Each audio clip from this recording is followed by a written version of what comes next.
तुम ही तो हो जिसे कहती है ना खुदा दुनिया, बचा सको तो बचा लो कि डूबता हूं मैं। नमस्कार, मैं हूं राजीव और आप देख रहे हैं घूमता हुआ आईना।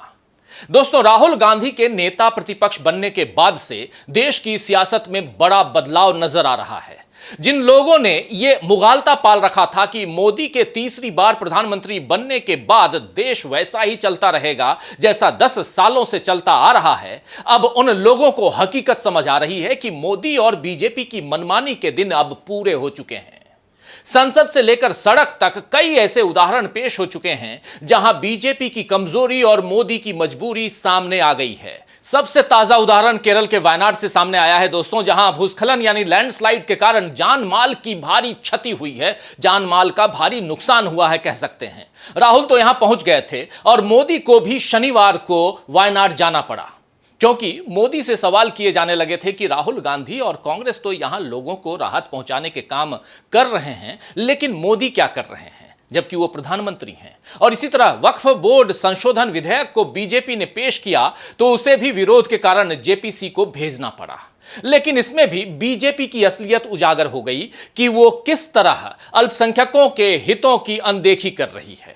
इसके अलावा SC/ST आरक्षण में क्रीमी लेयर को बाहर करने वाले सुप्रीम कोर्ट के फैसले को भी सरकार ने नामंजूर कर दिया है। यह भी मोदी की मजबूरी का ही एक और उदाहरण कह सकते हैं, क्योंकि सरकार ऐसा नहीं करती तो फिर विपक्ष का यह आरोप और पुख्ता हो जाता कि मोदी सरकार दलित और पिछड़ों की विरोधी सरकार है।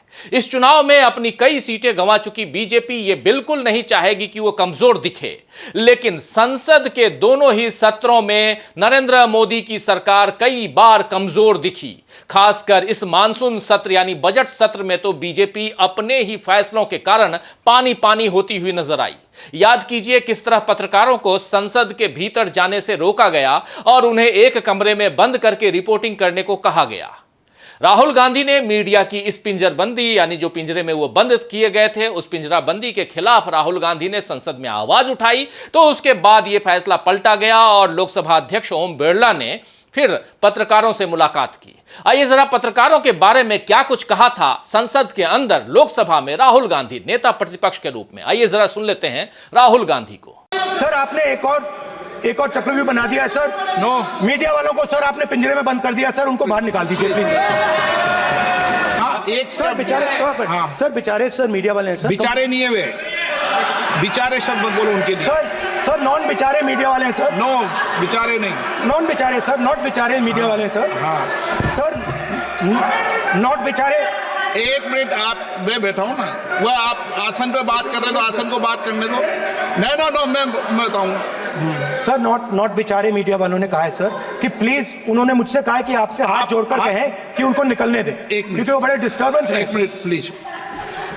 तो सुना आपने राहुल गांधी को, यानी लोकसभा और राज्यसभा में विपक्ष की आवाज को दबाने की कोशिशों पर भी अब तगड़ा जवाब सरकार को मिलने लगा है। यह सब इसीलिए हो रहा है क्योंकि बीजेपी की ताकत अब बहुत ज्यादा घट गई है, कम हो गई है और राजनीति के उसके हथियार अब बेकार साबित हो चुके हैं।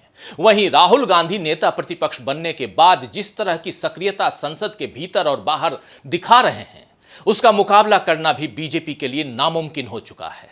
मोदी राहुल के बाद वायनाड तो पहुंचे हैं, लेकिन मणिपुर समेत और जिन जगहों पर राहुल गांधी गए हैं, क्या वहां भी नरेंद्र मोदी पहुंचेंगे? यह बड़ा सवाल अब उठने लगा है।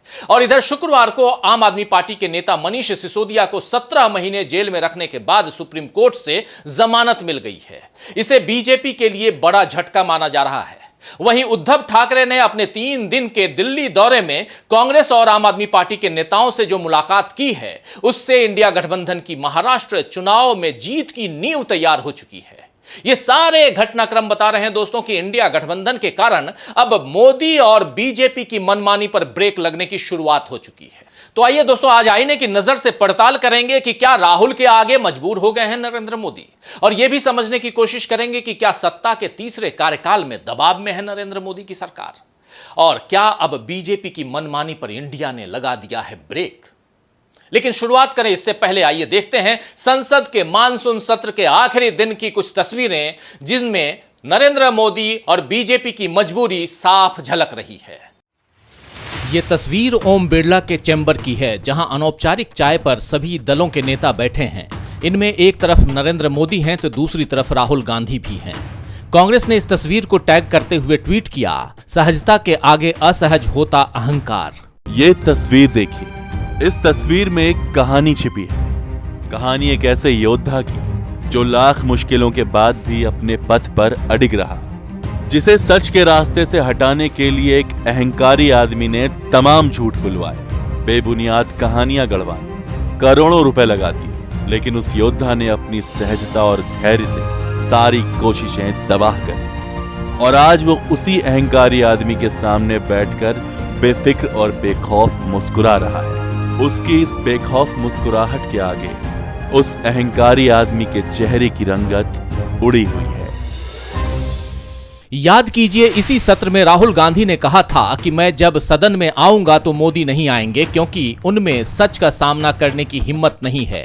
दरअसल जिस तरह राहुल ने बजट पर चर्चा के बहाने चक्रव्यूह का जिक्र किया और उसमें मोदी का नाम लिया, उसका जवाब किस तरह दिया जाए ये मोदी को समझ नहीं आया। अनुराग ठाकुर ने जाति जनगणना के बहाने जवाब देने की कोशिश की तो वो दांव भी बीजेपी पर उल्टा पड़ गया, क्योंकि इस देश में जिसकी अपनी जाति का पता नहीं जैसी बातों का मतलब लोग अच्छे से जानते हैं, और अब राहुल का अपमान लोगों को बर्दाश्त नहीं होता। मोदी ने अनुराग ठाकुर के भाषण को रिपोस्ट किया तो वहां भी वो फंस गए। हालांकि इसके बाद भी उन्हें ओम बिरला के चैम्बर में राहुल के साथ चाय पीने के लिए रुकना पड़ा, क्योंकि नेता प्रतिपक्ष को मोदी जितना उपेक्षित करेंगे उतनी ज्यादा उनकी मुश्किलें बढ़ेंगी। और इसी तरह संसद के आखिरी दिन राज्यसभा में भी मोदी सरकार तब बुरी तरह फंस गई जब सपा सांसद जया बच्चन ने सभापति जगदीप धनखड़ की टोन यानी लहजे पर अपनी आपत्ति दर्ज की और सभापति ने इस शिकायत पर उन्हें फटकारने की कोशिश की तो समूचे विपक्ष ने वॉकआउट कर दिया। क्या कुछ कहा था उस दिन जया बच्चन ने, आइए जरा सुन लेते हैं। Jaya Amitabh Bachchan is the last speaker on this point, please ma'am. Sir, मैं जया अमिताभ बच्चन ये बोलना चाहती हूँ, मैं कलाकार हूँ, बॉडी लैंग्वेज समझती हूँ, एक्सप्रेशन समझती हूँ।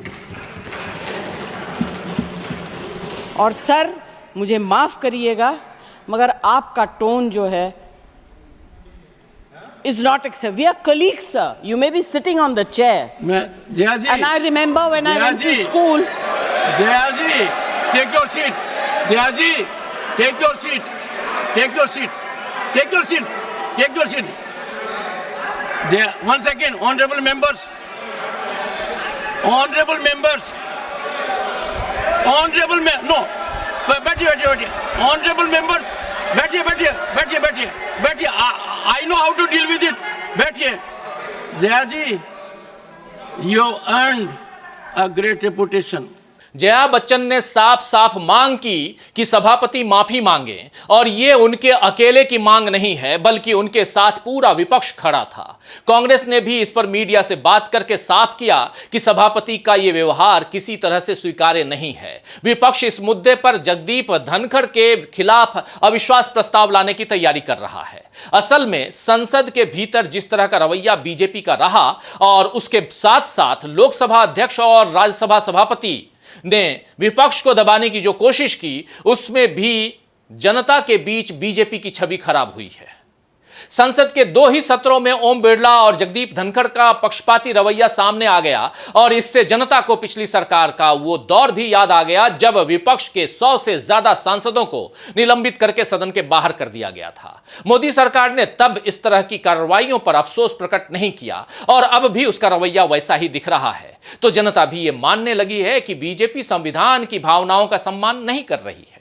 इसका नुकसान अब बीजेपी को भुगतना पड़ रहा है और साफ दिख रहा है कि इंडिया गठबंधन के दबाव में अब बीजेपी को झुकना पड़ रहा है। दरअसल बीजेपी की कमजोरी चुनावों के दौरान ही सामने आ गई थी, जब मोदी के भाषणों में बीजेपी की नीतियों से ज्यादा कांग्रेस के घोषणा पत्र की चर्चा होती थी। कांग्रेस के लोगों ने न्याय पत्र का जितना प्रचार नहीं किया होगा, उससे कहीं अधिक प्रचार अकेले नरेंद्र मोदी ने कर दिया। मंगलसूत्र चोरी करने से लेकर भैंस खोल कर ले जाने तक उटपटांग आरोप कांग्रेस पर मोदी ने लगाए। उन्हें भ्रम था कि हर खाते में 15 लाख वाली बात की तरह जनता इस बात को भी मान लेगी कि कांग्रेस किसी का मंगलसूत्र चोरी कर सकती है। लेकिन 10 साल केंद्र की सत्ता में रहने के बाद भी नरेंद्र मोदी जनता की नब्ज नहीं पकड़ पाए, जबकि राहुल गांधी ने यह काम बखूबी किया। राहुल ने भी जनता के बीच बीजेपी पर आरोप लगाए कि बीजेपी बहुमत से सत्ता में आई तो संविधान बदल देगी और जनता ने राहुल की बात मानी भी। शायद बीजेपी अब तक इस सदमे में है कि आखिर जनता ने मोदी की जगह राहुल की बात कैसे मान ली। बीजेपी ने चुनावी नतीजों की समीक्षा बैठकों में इस बात को स्वीकार भी किया कि संविधान बदलने की बात बीजेपी पर भारी पड़ गई। इसीलिए संसद में आने के बाद मोदी ने संविधान के प्रति को माथे में लगाकर संदेश देना चाहा कि बीजेपी संविधान के साथ खड़ी है। संविधान हत्या विरोधी दिवस मनाने का ऐलान भी हो गया और ओम बिरला और जगदीप धनखड़ ने कई बार विपक्ष को इमरजेंसी की याद दिलाते हुए ये बताया कि मोदी सरकार संविधान बचाने के लिए प्रतिबद्ध है। तो इस तरह के हथकंडों के साथ साथ बीजेपी अगर अपने रवैये में बदलाव लाती तो शायद लोग ये मानते कि बीजेपी से संविधान को कोई खतरा नहीं है। मगर वक्फ बोर्ड और SC/ST कोटे में क्रीमी लेयर वाले फैसले पर बीजेपी ने अपना रुख साफ करने में जो देरी की, उससे भी बीजेपी की पोल खुल गई। इन दोनों ही मुद्दों पर बीजेपी को विपक्ष के साथ साथ एनडीए में शामिल दलों का भी विरोध देखना पड़ा, झेलना पड़ा। पहले जैसे हालात रहते दोस्तों तो विपक्ष की आपत्तियों को बीजेपी हवा में उड़ा देती, लेकिन अब उसके अपने पैंतरे हवा में उड़ चुके हैं और हकीकत का सामना बीजेपी को करना पड़ रहा है। आपको बता दूं कि संविधान पीठ ने 1 अगस्त को 6-1 के बहुमत के फैसले में कहा था कि अनुसूचित जातियां सामाजिक रूप से सजातीय वर्ग नहीं हैं और उन्हें आरक्षण देने के मकसद से राज्य उन्हें उपजातियों में वर्गीकृत कर सकते हैं। जो दलित जातियां हाशिए पर हैं उन्हें आरक्षण का लाभ दिया जा सकता है। इस फैसले के 8 दिन बाद यानी 9 अगस्त को मोदी सरकार ने इसे खारिज करते हुए कहा, BR अम्बेडकर के संविधान में SC/ST आरक्षण में क्रीमी लेयर का कोई प्रावधान नहीं है। दरअसल अदालत के इस फैसले से कांग्रेस तो पहले से ही सहमत नहीं थी और इस बारे में कांग्रेस ने अपना रुख साफ भी कर दिया है। वहीं एनडीए के सहयोगी दल LJP रामविलास ने इस फैसले पर खुलकर असहमति जताई थी और कहा है कि वो सुप्रीम कोर्ट के फैसले पर समीक्षा याचिका दायर करेगी। शुक्रवार को बीजेपी के लोकसभा और राज्यसभा के SC/ST सांसदों ने PM नरेंद्र मोदी से मुलाकात की और सुप्रीम फैसले पर आपत्ति जताई। तब उन्हें आश्वासन दिया गया कि क्रीमी लेयर को बाहर करने के सुप्रीम कोर्ट के फैसले पर कोई कदम नहीं उठाया जाएगा और इसके बाद ही सरकार ने अदालत के फैसले पर नामंजूरी जाहिर की।